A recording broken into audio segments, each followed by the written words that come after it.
Hi കൂട്ടുകാരെ, ഇന്നൊരു ഉഴുന്നുവട ഉണ്ടാക്കാമെന്ന് വെച്ചു. ഇതിന് ഉണ്ടാക്കാൻ വേണ്ടിയിട്ട് കുറച്ച് ദോശമാവ് ബാക്കി വന്നു. അതാണ് ഉണ്ടാക്കാനുള്ള കാരണം. ദോശമാവ് പുളിച്ച് പൊങ്ങിയിട്ടില്ലായിരുന്നു.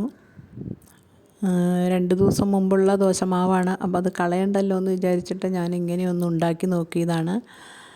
ഇതിലേക്ക് കുറച്ച് റവ നല്ല തിളച്ച വെള്ളം ചേർത്ത് ഒന്ന് കുഴച്ച് വയ്ക്കുക. അപ്പോൾ റവയ്ക്ക് ആവശ്യമുള്ള ഉപ്പ് കൂടി ചേർത്തിട്ട് ഇതുപോലെ ഒന്ന് കുഴച്ചെടുക്കുക.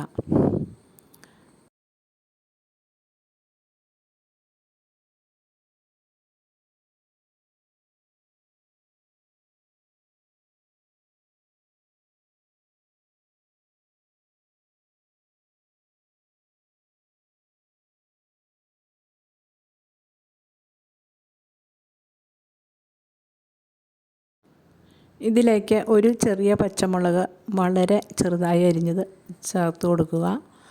ഒരു സവാള ചെറുതായി അരിഞ്ഞത് അതും ചേർത്ത് കൊടുക്കുക.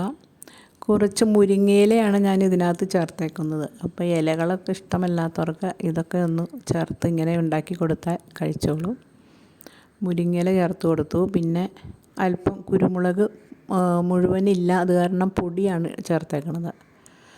ഇതും കൂടെ ചേർത്ത് നന്നായിട്ടൊന്ന് ഇളക്കി കൂട്ടുക. അതിനുശേഷം ഇതിലേക്ക് ദോശമാവ് ചേർത്ത് കൊടുക്കുക.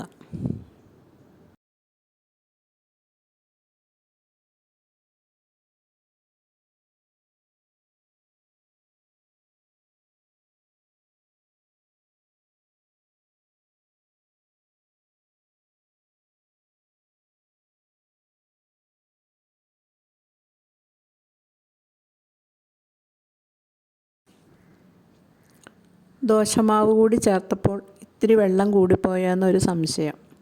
ഇത് നമ്മൾക്ക് കയ്യിലെടുത്ത് വട പോലെ ഉണ്ടാക്കിയെടുക്കണമല്ലോ. അതിന് വേണ്ടിയിട്ട് ഞാൻ കുറച്ച് അപ്പത്തിൻ്റെ അരിപ്പൊടി, വറുത്ത അരിപ്പൊടി ഇരിപ്പുണ്ടായിരുന്നു, അതുകൂടി കുറച്ച് ചേർത്തിട്ടുണ്ട്. അതുകൂടി ചേർത്ത് നന്നായിട്ടൊന്ന് ഇളക്കി കൂട്ടി വെച്ചു.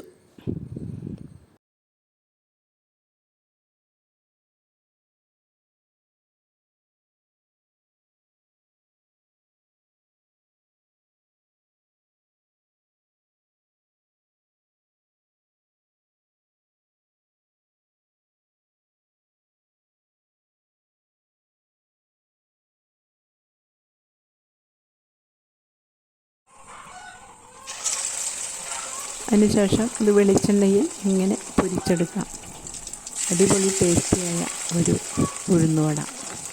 നിങ്ങളും ഇങ്ങനെ ഇതുപോലെയൊന്ന് ഉണ്ടാക്കി നോക്കൂ.